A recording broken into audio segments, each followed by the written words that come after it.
मुक्ति सहज है, इस बात को स्पष्ट करते हुए पूज्य स्वामी रामसुख दास जी कहते हैं, एक बहुत ही श्रेष्ठ बात है, इस ओर आप ध्यान दें तो विशेष लाभ होगा।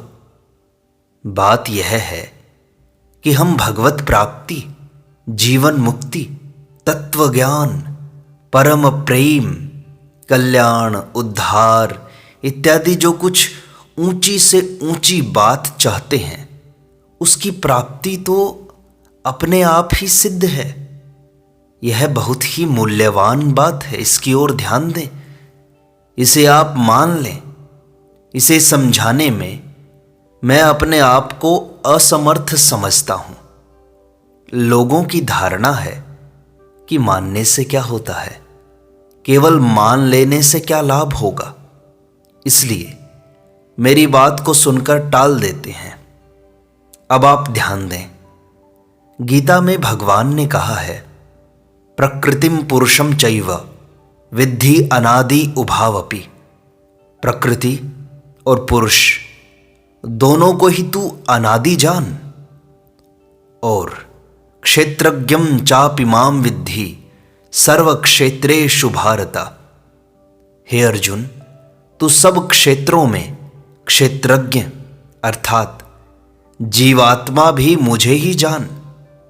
अभिप्राय यह है कि प्रकृति और पुरुष दोनों भिन्न भिन्न हैं।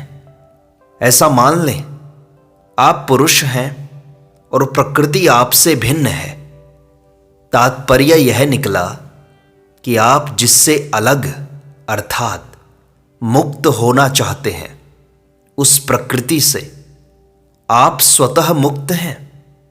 केवल आपने अपनी इच्छा से ही प्रकृति को पकड़ रखा है, उसे स्वीकार कर रखा है। प्रकृति को पकड़ने से ही दुख और बंधन हुआ है। इसे छोड़ दें तो आप ज्यों के त्यों जीवन मुक्त ही हैं। आप निरंतर रहने वाले हैं और प्रकृति निरंतर बदलने वाली है।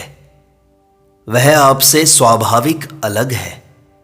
प्रकृति ने आपको नहीं पकड़ा है, अपितु आपने ही प्रकृति को पकड़ा है और मैं मेरे की मान्यता की है।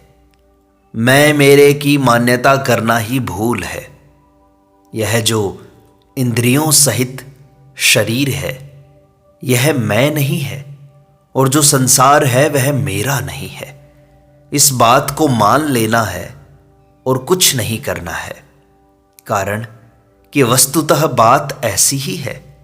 आप निरंतर रहने वाले और संसार निरंतर जाने वाला है। इस ओर केवल दृष्टि करनी है और कुछ नहीं करना है। यह करना कराना सब प्रकृति संसार के राज्य में है। जिस क्षण यह विचार हुआ कि हम संसार से अलग हैं, उसी क्षण मुक्त हो जाएंगे। संसार से संबंध मानने में खास बात है उससे सुख लेने की इच्छा। यह सुख लेने की इच्छा ही संपूर्ण दुखों, पापों, अनर्थों, दुराचारों, अन्यायों की जड़ है। जब तक सांसारिक पदार्थों के संग्रह और सुख भोग की इच्छा रहेगी, तब तक चाहे कितनी ही बातें सुन लो, पढ़ लो, सीख लो, और चाहे त्रिलोकी का राज्य प्राप्त कर लो, फिर भी दुख मिटेगा नहीं। यह पक्की बात है।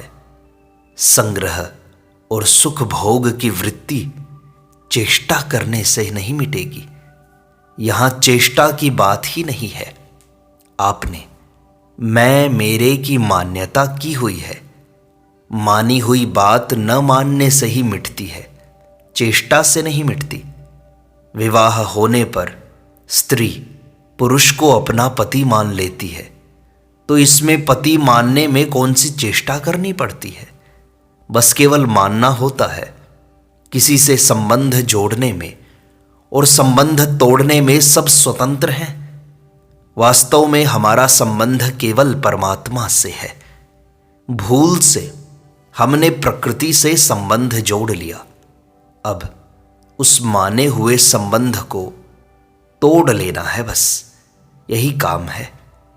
परमात्मा से हमारा संबंध स्वाभाविक है, सच्चा है, और प्रकृति से हमारा संबंध अस्वाभाविक है, बनावटी है। अस्वाभाविक और बनावटी संबंध को तोड़ देना है। वह टूटेगा प्रकृति से अपना संबंध न मानने से। पहले अपने को बालक मानते थे, पर क्या अब अपने को बालक मानते हैं? तो जैसे बालकपन के साथ आपने मान्यता की थी, वैसी ही अब जवानी के साथ मान्यता कर ली कि मैं जवान हूं। ऐसे ही मैं रोगी हूं, मैं निरोग हूं, इत्यादि मान्यताएं कर ली। वृद्धावस्था के साथ मान्यता कर ली और फिर मृत्यु के साथ मान्यता कर ली। विचार करें कि मान्यता करने के सिवा आपने और कौन सी चेष्टा की।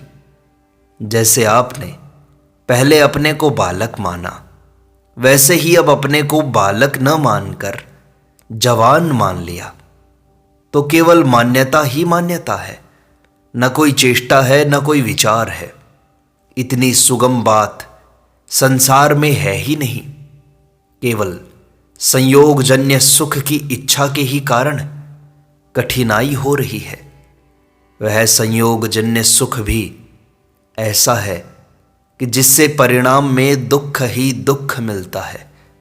सुख की लालसा से महान अनर्थ होगा ही। इसे टालने की ताकत ब्रह्मा जी में भी नहीं है।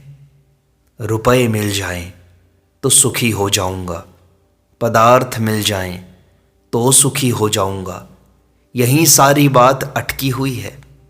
आज तक इन पदार्थों से किसी को पूर्ण सुख नहीं मिला, मिल सकता ही नहीं। बालकपन से ही सुख लेने के पीछे पड़े हैं। अब तक कितना सुख ले लिया बताओ? धन भी इकट्ठा किया है, विषय भोग भी भोग चुके हो, थोड़ी बहुत मान बढ़ाई भी मिली है। इस प्रकार संसार का थोड़ा नमूना आप हम सभी ने देखा ही है। पर बताओ तो सही, क्या इनसे अभी तक तृप्ति हुई? क्या इनसे पूर्ण सुख मिला क्या? यदि नहीं मिला तो फिर इनके पीछे क्यों पड़े हो? क्या कोई वहम बाकी रह गया है? बाकी यही रहा है कि बढ़िया दुख मिलेगा, सिवाय दुख के और कुछ नहीं मिलेगा यहां। यह कोई मामूली खेल तमाशे की बात नहीं है। संयोगजन्य सुख लेने से परिणाम में दुख होता ही है। सच्चा सुख, आनंद बाहर से नहीं आता, अपितु भीतर से निकलता है। सच्चे सुख का अंत नहीं आता। एक बार मिलने पर फिर कभी बिछुड़ता नहीं। पर जब तक बाहर का सुख लोगे, उसकी इच्छा करोगे, उसको महत्व दोगे, तब तक भीतर का सुख मिलेगा नहीं। संयोगजन्य सुख की इच्छा को दूर करने का उपाय है दूसरों को सुख कैसे मिले, ऐसी जोरदार इच्छा हो जाए। भीतर में व्याकुलता उत्पन्न हो जाए कि दूसरों का दुख कैसे मिटे। मैं करने पर जोर नहीं देता हूं, अपितु भाव बनाने पर जोर देता हूं। भाव से चट से काम हो जाता है। भाव हो तो करना स्वतः हो जाएगा। संपूर्ण प्राणियों के सुख का भाव होने पर अपने सुख की लालसा सुगमता पूर्वक मिट जाएगी, और अपने सुख की लालसा मिटने पर प्राप्त वस्तु, मुक्ति, प्रेम इत्यादि का अनुभव सुगमता पूर्वक हो जाएगा। इसलिए मुक्ति सहज है।